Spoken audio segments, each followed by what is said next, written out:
Hello everyone. आज के इस सेशन में जो कि छत्तीसगढ़ जनरल स्टडीज़ का सेशन होगा, इसके अंदर हम अपने छत्तीसगढ़ स्टेट के स्टेट एनिमल यानी कि राज्य पशु के बारे में बात करेंगे।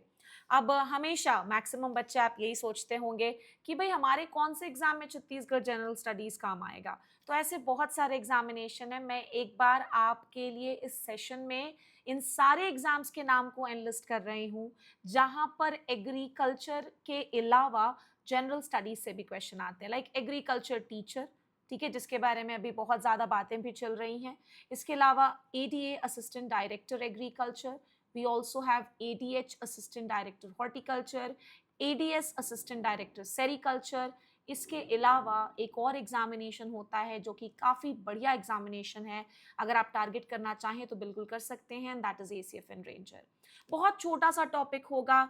नॉर्मली आप बच्चे हल्के में लेते हो कि भाई मुझे तो सब कुछ आता है, वाइल्ड बफेलो ही तो है भाई हमारा स्टेट एनिमल, जिसे आप वन भैंसा कहते हो वही तो स्टेट एनिमल है। वैसे भी मैम इसके अलावा और क्या ही पढ़ा देंगी आज की क्लास में। बट आप शांति से अगर देखोगे तो आज के सेशन में आपके सीखने लायक बहुत सारी चीजें यहाँ पर प्रेजेंट है।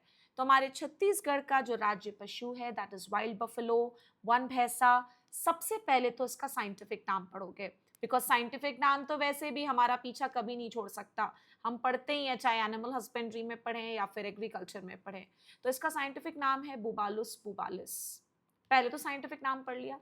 अब साथ ही साथ और क्या एक्स्ट्रा क्वेश्चंस यहाँ पर आ सकते हैं, बिकॉज वही है ना, सोच वही है कि भाई इतना छोटा सा टॉपिक से क्या ही क्वेश्चन आएगा। बट आप देखेंगे कि कितने सारे एमसीक्यूज यहाँ से अलग अलग पेपर्स में फ्रेम किए जा सकते हैं। जैसे कि पहला एमसीक्यू ये हो सकता है कि भाई कब डिक्लेयर हुआ कि ये जो हमारा वन भैंसा है यही स्टेट एनिमल होगा। तो ये डिक्लेयर हुआ 2001 में, जो वर्ष था उस दौरान। साथ ही साथ ये वाइल्ड बफेलो या वन भैंसा जो है वो कौन कौन से एरियाज में, सैंक्चुरीज में या नेशनल पार्क में हमारे छत्तीसगढ़ के रिपोर्ट किया जाता है। जो मेरा पिछला सेशन था वो छत्तीसगढ़ के विभिन्न सैंक्चुरीज पर बेस्ड था। तो अगर आप लोगों ने वो सेशन नहीं देखा है तो डेफिनेटली वॉच दैट। जैसे कि यहाँ पर लिखा है उडंती सैंक्चुरी, और मैंने अपने प्रीवियस सेशन में बताया भी था कि उडंती सैंक्चुरी कहाँ पर है, गरियाबंद में। साथ ही साथ पामेड़ सैंक्चुरी में भी वन भैंसा देखने को मिला है, रिपोर्ट किया गया है। पामेड़ सैंक्चुरी कहाँ पर है, बीजापुर में। और इसके अलावा जो इंद्रावती नेशनल पार्क है इसमें भी वन भैंसा रिपोर्ट किए जाते हैं। और इसके अलावा एक और बहुत अच्छा पॉइंट है कि वह वन भैंसा को हम अरना या फिर अरनी के नाम से भी जानते हैं, ध्यान रखिएगा।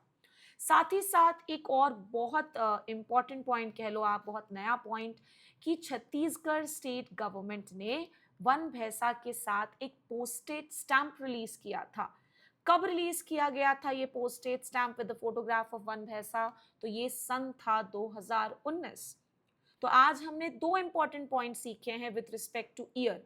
एक तो 2001, ये वो सन था जिस दौरान हमने वन भैंसा को स्टेट एनिमल डिक्लेयर किया।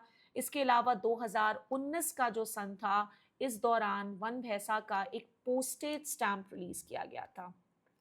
तो 3 से 4 मिनट में अगर बिल्कुल शॉर्ट एंड स्वीट तरीके से छोटा छोटा टॉपिक कवर हो जाए, जो कि इंपॉर्टेंट भी है Chhattisgarh general studies point of view से, तो भाई हमारी तैयारी और अच्छी हो जाती है। प्लस अगर हमें आता है तो वो चीज़ क्विकली रिवाइज हो जाती है। So that was all for today's session. I hope आपको आज का ये पर्टिकुलर सेशन बहुत इन्फॉर्मेटिव लगा होगा, बहुत ज़्यादा ये हेल्प करेगा डेफिनेटली आपको आने वाले एग्जाम्स में। तो अगर सेशन अच्छा लगा होगा then do like the session and do share it with your friends, और साथ ही साथ सब्सक्राइब करना ना भूलें। That was all for today's session. Thank you everyone.